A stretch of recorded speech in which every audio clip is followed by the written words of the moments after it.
Alright, so I wanted to make a quick video about what's going on with this 2005 Honda Accord, and I'm not sure if you can hear it. It might be easier with headphones, but you can definitely hear from inside. So strong vibrations coming from the engine.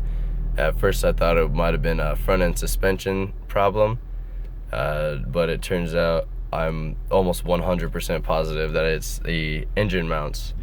There's a big clunk when I go over bumps on the right side, and I realized that has a similar sound when it starts up. I'll show you that real quick.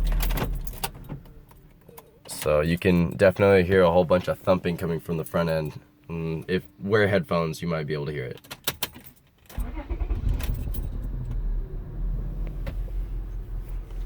Alright, yeah, so I'm pretty sure that's why my maintenance required lights on and check engine lights on, because I have a